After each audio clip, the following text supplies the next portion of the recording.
이 시는 표제에서 보듯 다윗의 노래입니다. 다윗은 야훼 하나님의 이름을 부르며 나의 영혼이 주를 우러러 보나이다 라는 말로 시작합니다. 2절 3절에서는 나의 원수들이 나를 이겨 계가를 부르지 못하게 하소서, 주를 바라는 자들은 수치를 당하지 아니하려니와 라고 한 것으로 볼 때 평안한 때는 아님을 알 수가 있습니다. 오히려 원수들이 그를 치려고 하는 때이고 그들이 다윗을 이기려고 하는 위기의 상황입니다. 그들로 인해서 수치를 당할 수도 있는 힘겨운 상황입니다. 그러나 다윗은 그 위기의 상황, 그 힘겨운 상황에 매몰되지 않고 오히려 기뻐하며 노래합니다. 그는 하나님의 자비와 선하심, 인자심으로 인해서 기뻐합니다. 이 시에서 3번 인자라는 단어가 반복됩니다. 6절에서 주의 인자심이 영원부터 있었음을 노래하며 7절에서는 주의 인자심에 따라 나를 기억해 주시기를 간구합니다. 10절에서는 주의 언약과 증거를 지키는 자에게 인자를 베푸시는 하나님을 찬양합니다. 이렇듯 다윗은 하나님의 인자심을 찬양하며 그 인자심을 구하며 그 안에 거하기를 소망하고 있습니다. 인자하심, 히브리어로 헤세드라고 하는 이 단어는 다윗은 물론 이스라엘 사람들의 입에서 떠나지 않았던 말입니다. 그리고 이 단어가 크리스마스의 하나님을 가장 잘 설명합니다. 우리는 인자하신 하나님을 위해 대림절을 준비합니다. 인자심이란 인간을 긍휼히 여기시는 하나님의 마음, 하나님의 사랑이라 할 수 있는데, 하나님의 인자심은 그것으로 끝나는 것이 아니라 그 인자심을 받은 사람들과의 연대, 다른 말로 하면 결속으로 나타납니다. 즉 인자심을 베푸시는 하나님과 그 인자심을 경험한 자들이 하나 되는 연대이고, 하나님의 인자심 가운데 거하는 자들 간의 결속으로 나타난다는 것이죠. 이스라엘이 출애굽할 때 이 연대를 경험을 했습니다. 그 외에도 수없이 많은 위기의 상황에서 하나님의 인자심을 경험하며 이 연대를 경험했습니다. 아브라함, 모세, 사무엘, 다윗과 같은 그런 믿음의 사람들 역시 하나님의 인자심으로 인해서 이러한 연대를 경험하며 믿음의 길을 걸었습니다. 또한 예수님께서는 사마리아 우물가의 여인에게, 그리고 여리고 나무에 오른 삭개오에게, 안못 보는 거지에게, 아픈 여인들에게 이러한 연대를 베푸셨습니다. 그들을 긍휼히 여기시고 부드럽게 다가서시고 어루만져 주셨고 하나님의 사랑을 보여주셨습니다.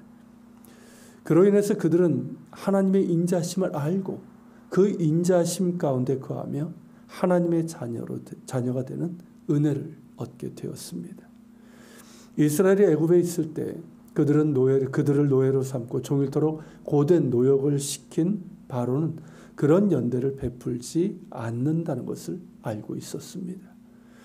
바벨론 포로로 끌려가 있을 때도 그들이 설령 호의를 베풀고 관직을 준다 하여도 그것이 진심으로 긍휼히 여기는 마음에서 나온 것도 아니고 이스라엘과 하나 되기 위한 연대가 아님을 알고 있었습니다. 헤롯 왕과 그의 아들들 역시 유대인들을 위해서 어마어마한 규모의 성전을 재건했지만 올바른 판단력이 있는 사람이라면 그것이 결코 유대인들과의 연대를 위한 것이 아님을 알 수 있었습니다. 로마 총독 본디오 빌라도 역시 마찬가지입니다. 빌라도는 예수님에게 사형에 해당되는 죄는 물론 그 어떠한 죄도 발견하지 못했지만, 그리고 예수님이 의로운 분이심을 알았습니다. 그러나 그는 예수님과 연대하기를 원하지 않았습니다. 오히려 의로우신 분을 죄인들에게 내어주고 자신이 내린 결정의 그 순간에 손을 씻었습니다. 오늘도 마찬가지입니다.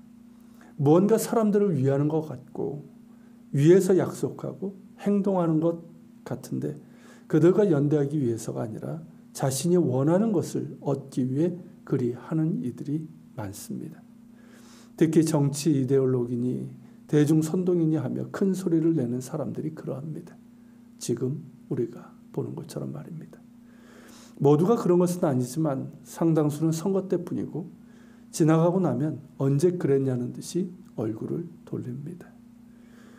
참다운 연대는 서로를 긍휼히 여김에 있습니다. 우리를 하나로 결속시키는 연대는 욕심 없는 사랑에 있습니다. 하나님께서 우리에게 그리 하신 것처럼 말입니다. 우리는 하나님의 인자심을 맛본 사람들입니다. 사랑받을 수 없는 죄인을 긍휼히 여기사 하나님이 이 땅에 사람으로 오셨고 죄인들을 구원하시기 위해서 그 생명을 내어주셨습니다. 성탄절은 우리에게 오신 하나님을 기뻐하는 날입니다. 대림절은 그렇게 하나님의 인자심을 기뻐하며 그 인자심에 따라 우리도 서로 사랑하면서 준비하는 시간입니다. 하나님의 인자심을 맛본 사람은 하나님을 사랑합니다. 하나님을 사랑하는 것은 정치 구호도 아니고 자기 과시도 아닙니다. 그 길은 이웃을 사랑하는 길입니다. 주님께서 우리를 긍휼히 여기시듯 우리도 이웃을 긍휼히 여기는 것이고 주님께서 우리에게 모든 것을 내어주신 것처럼 우리의 도움이 필요한 이들에게 우리의 것을 내어주는 것입니다. 그렇게 얼굴을 마주하며 사랑하는 것이고 우리 각자가 그리고 공동체적으로 이웃을 사랑하는 것입니다. 그럴 때 우리는 우리에게 인자를 베푸신 하나님과 연대하며 우리 서로도 그분의 인자심 안에서 하나로 연대하게 될 것입니다. 우리가 기다리는 하나님 나라는 하나님의 인자심 가운데 모두가 하나 되는 곳입니다. 함께 기도합시다. 인자신 하나님, 이 대림절에 우리가 당신의 인자심을 기억하게 하시고 그 인자심을 노래하며 기뻐하게 하옵소서. 주의 인자심을 맛본 자로서 무엇이 주님과 하나 되며 우리 서로가 하나 되는 것인지를 알게 하옵소서. 우리와 같이 되기 위해 이 땅에 오신 주님, 우리도 주님 닮아 낮은 자들과 하나 되게 하옵소서. 그것이 주의 길을 예비하는 것임을 믿습니다. 우리를 새롭게 하시는 예수 그리스도의 이름으로 기도합니다. 아멘. 계속해서 기도하시기 바랍니다.